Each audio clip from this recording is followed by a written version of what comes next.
Hello everybody, this is Fernie's Bob here and welcome back to another video, NASCAR related discussion theme. And today we're going to be talking about the 2018 All-Star Open and All-Star Race. First off, I want to say both of them were genuinely good races. Yeah, many people, when NASCAR announced that there was going to be a new aero package that was exclusive to this All-Star race, everyone was like, oh dear, is this package actually going to go well? And it did. It wasn't the greatest racing in the world, but it was better than most of the racing that we've had all this season and last season.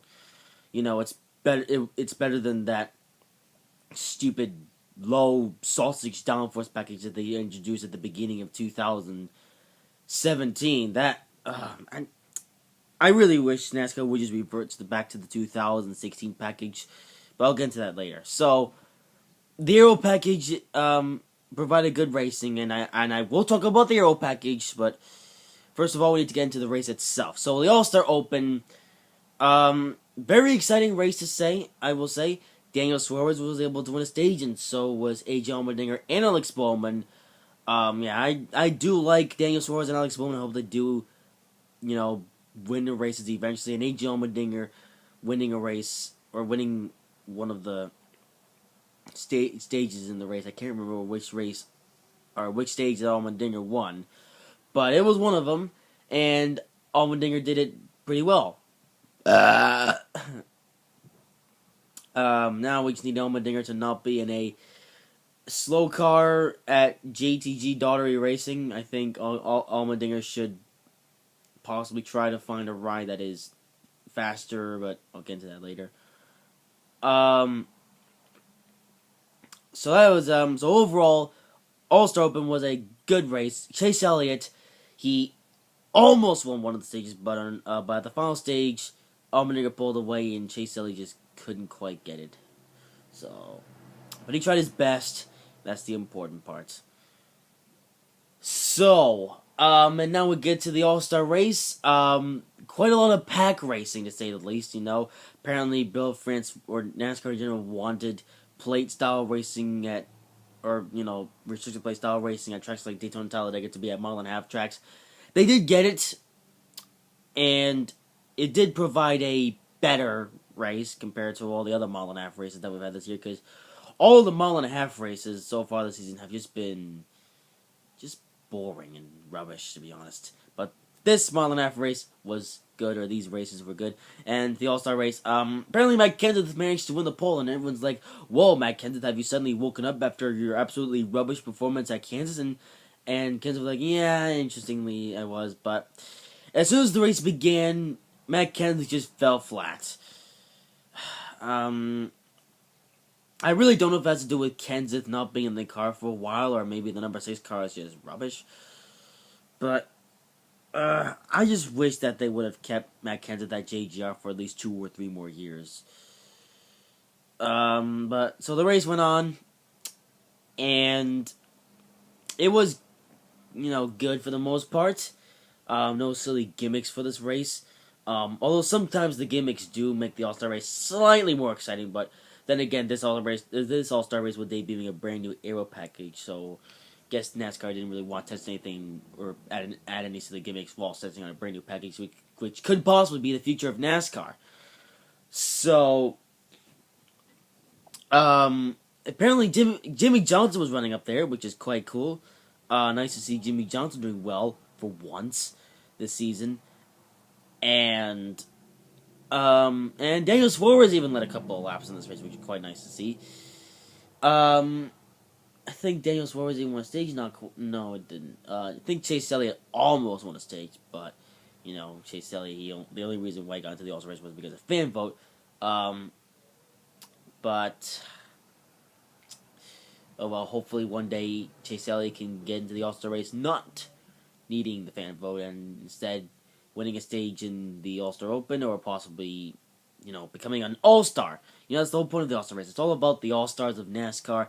And Chase Elliott, he's definitely a future All-Star.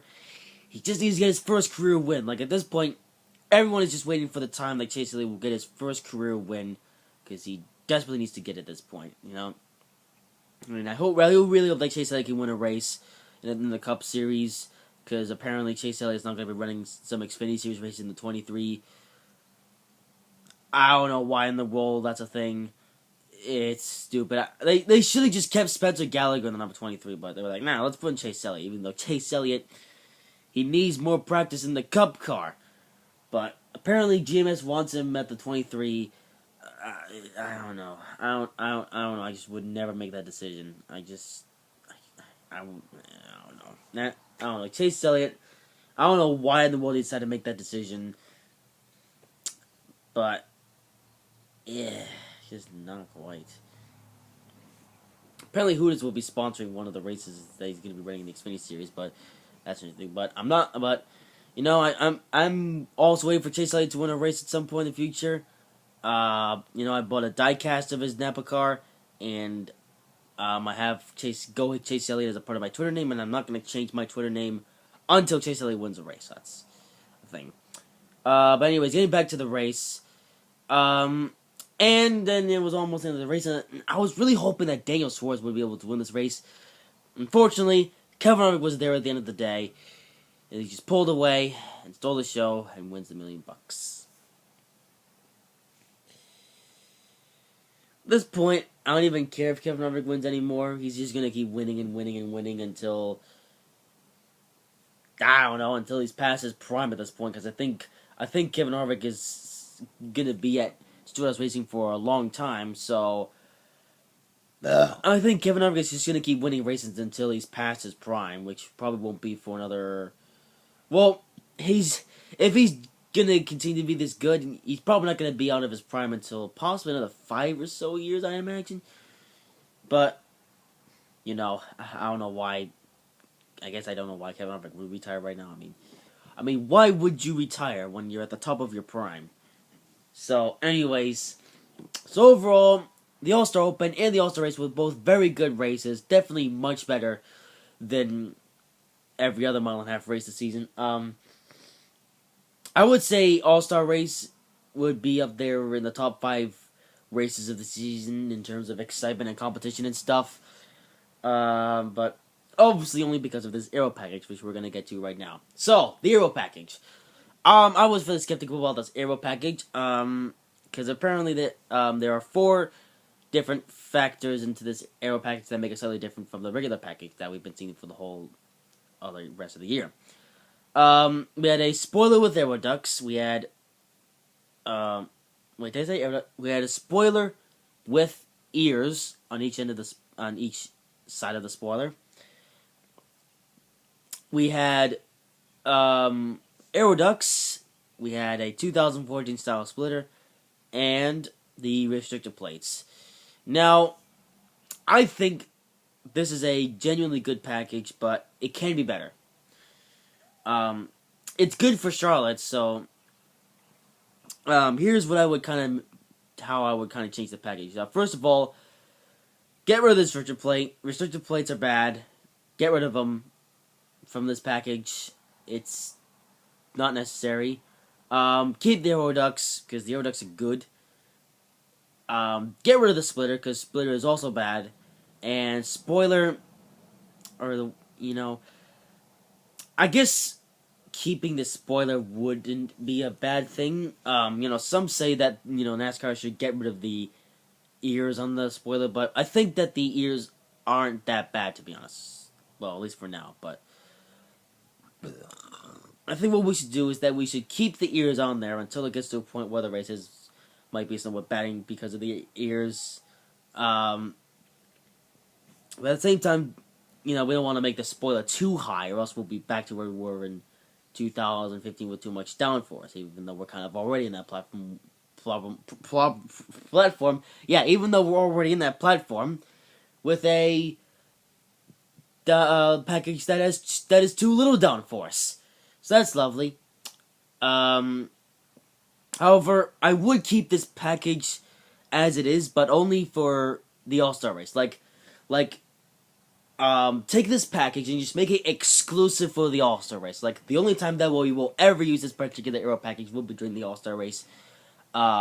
until, of course, the package proves to be better out of the tracks, in which case we might just take out the restricted place for the All-Star Racing, then other than that, keep the package the same. But overall, it's definitely a better package compared to the low downforce package that we're using in all the other races. You know, it's not the best package in the whole wide world.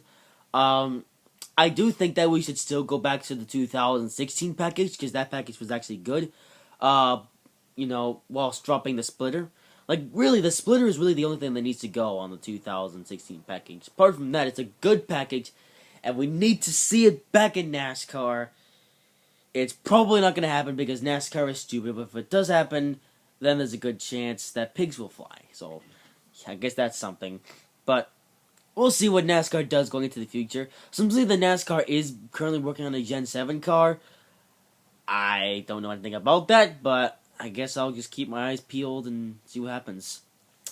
So, that's the review of the All-Star race. NASCAR is mostly going to be going back to the old low downforce package next weekend in the Coke 600. So that race is going to be very boring, to say the least. But at least before that will be the Indy 500, which will be a very exciting race. Yeah. By the way, remember last year where I reviewed the Monaco Grand Prix, the Indy 500, and the Coke 600? You know, I watched 3 races in one day. I will be doing that again this year, and I will review all 3 races. So that'll be fun. So, Memorial Day weekend should be a great weekend for racing. I am very excited for the Indy 500. Very excited indeed. Yeah, also, another thing I should bring up before this review is over. You know, one thing that I was expecting for this All-Star race was for 704 Games to come out and reveal NASCAR E3. That didn't happen this year, because for the past 2 years, 704 Games have come out to the All-Star race and have announced a new NASCAR game. You know, just before the 2016 All-Star race, they around... What the heck? Just before the 2016 All-Star race, they announced the atrocity that was NASCAR Heat Evolution. And the following year, for the 2017 All-Star race, they announced NASCAR E2, which was actually a genuinely good game, by the way. This year, nothing. So, I guess we'll just have to wait and see what 704 does say about NASCAR E3. I hope it does come out this year, but it would be kind of crazy for 704 to come out and say, sorry, no NASCAR game this year, we're going to wait till next year. That would be kind of sausagey, though. I kind of do want there to be a NASCAR game this year, but if there isn't, then I guess I'm kind of okay with that. I guess I'll just still play NASCAR E2, and of course I'll be getting Forza Horizon 4. Speaking of that, E3 happening on June 10th. Forza Horizon 4 is most likely going to be announced by then, and I am very excited for that day to come. But that's all for this video. Hope you guys have enjoyed it. The heck was that noise? Hope you have enjoyed this video. If you did, make sure to like, comment, and subscribe if you haven't already. NASCAR E2 will be coming back soon. Tomorrow, however, I may have an interesting video, we'll say. So, keep your eyes peeled for that. But, that's all for today, and I will see you in the next video. Bye-bye!